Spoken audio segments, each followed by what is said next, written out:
Hello ইনিয়াস, চলো তোমাদের আজকে একটা ট্রিগোনোমেট্রিক ট্রিক শেখাই।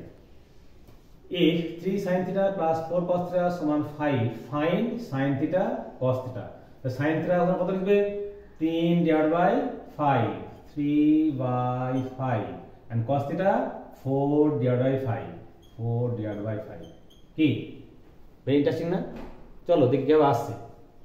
তাহলে 3 sin theta plus 4 cos theta সমান 5। আমি বোথ সাইডে 5 দিয়ে ডিভাইড করছি। 3/5 sin theta plus 4/5 cos theta সমান 5/5, দ্যাট ইজ 1। এবার ধরবো cos আলফা সমান 3/5 আর sin আলফা সমান 4/5। কেন ধরলাম? আমি এখানে sin a প্লাস b এর ফর্মুলা অ্যাপ্লাই করব। তোমরা এখানে sin এখানে cos ধরতে পারতে, তাহলে cos a মাইনাস b এর ফর্মুলা অ্যাপ্লাই করতে। চলো বসা এখানে। তাহলে 3/5 সমান cos আলফা, তাহলে therefore cos alpha sin theta plus sin alpha cos theta সমান 1। তাহলে কি sin a cos b plus cos a sin b কি হয়? sin of a plus b, theta plus alpha সমান 1। sin কত মান 1? কত বলো বলো?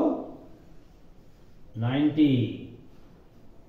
sin 90, therefore theta plus alpha হলো 90। ভুলো sin sin কাটবে না, এখানে ত্রিকোণমিতি ইনভার্স প্রপার্টি কাজে লাগানো হচ্ছে। যদি sin sin কেটে দাও তাহলে কি হবে? লাড্ডু। ওকে, therefore আলফা হলো আমাদের 90 ডিগ্রি মাইনাস থিটা। চলে গেল বসাই।